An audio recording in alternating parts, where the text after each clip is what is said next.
Good afternoon. We are gathered here today to celebrate a significant milestone in our lives, and I feel honored to be given the privilege to speak to you. Although we have ultimately made it here as a result of our own intrinsic motivation, we owe so much to those who have helped along the way.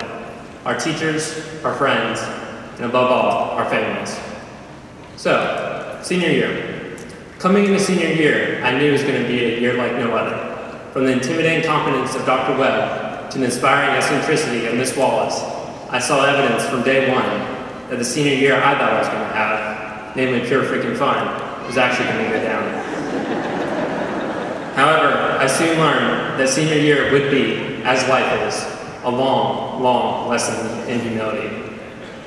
In the college admissions process, I was denied acceptance into multiple schools and programs that I felt I was qualified for. And 2 weeks before the ultramarathon I had dedicated months of training to, I suffered an injury that left me struggling to walk. Days before the race, I lost hope. I convinced myself there was no way I was going to be able to run over 31 miles on technical trails with a broken body. I remember thinking I was unstoppable, yet I clearly wasn't. However, most humbling to me has been the recent shifts in my friendships. I never knew relationships could be so messy or complex. So, what am I trying to share here? Well, the message I took away from my senior year, and that I hope you will take away from this as well, is that it's not all about us. Our impact on others' lives is so much more important.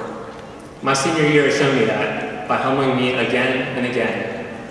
Pericles understood this so well, even in 400 BC, when he said, "What you leave behind is not what is engraved in stone monuments, but what is woven into the lives of others." Let me repeat that. What you leave behind is not what is engraved in stone monuments, but what is woven into the lives of others. Taking this further, I believe this altruism can be applied to our relationship with Earth. Up until now, we have sacrificed the health of our planet for economic growth based off fossil fuels that now leave us with a changing planet. I don't need to present you with scientific facts to convince you that climate change is a real threat. It is already influencing our world. You see it every day in the news as the world suffers through more powerful and more frequent storms. For example, in our own backyard, the recent record-breaking tornado outbreak and Mississippi River flooding. As graduates and in the world, we are inheriting this problem and a lot of responsibility.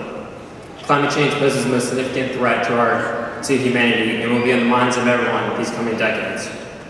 Therefore, I urge you to acknowledge this responsibility.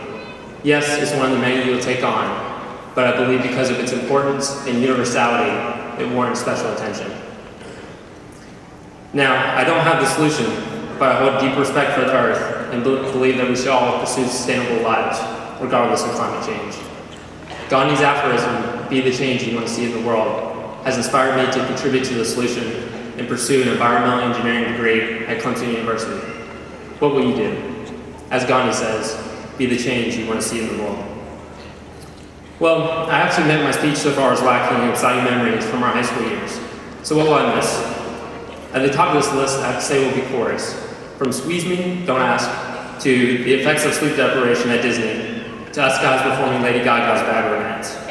Chorus was the one class I looked forward to every single day. Miss Wallace's dedication and musical talent was truly inspiring. In close second would have to be calculus, not because it was fun per se, but because of the childish games of Andy and Parker. Looking back before senior year, I will miss our wave and flag graves after art study sessions, the light discussions we had in Miss Pickett's, and Gaming 101, which I understand is formally referred to as AP War History. Before I end, I owe so much to the Creekview cross-country team. From the guidance of the Armstrongs to the leadership of Landry Bennett, cross-country was one of the few rocks in my high school career. I can say without a doubt that the friends I made on that team are the most amazing and influential people in my life. Without them, I would not be the person I am today. Finally, I have to thank my best friend, Justin Whitaker, for his friendship since the first days of kindergarten at Freeham Elementary. He truly has been a friend above all friends.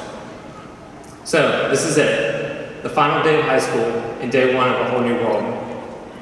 Congratulations, class of 2011, and thanks for everything.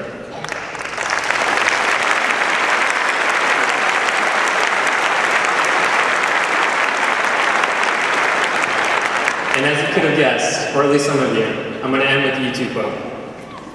What you don't have, you don't need it now. What you don't know, you can feel it somehow. It's a beautiful day. Don't let it get away. Thank you.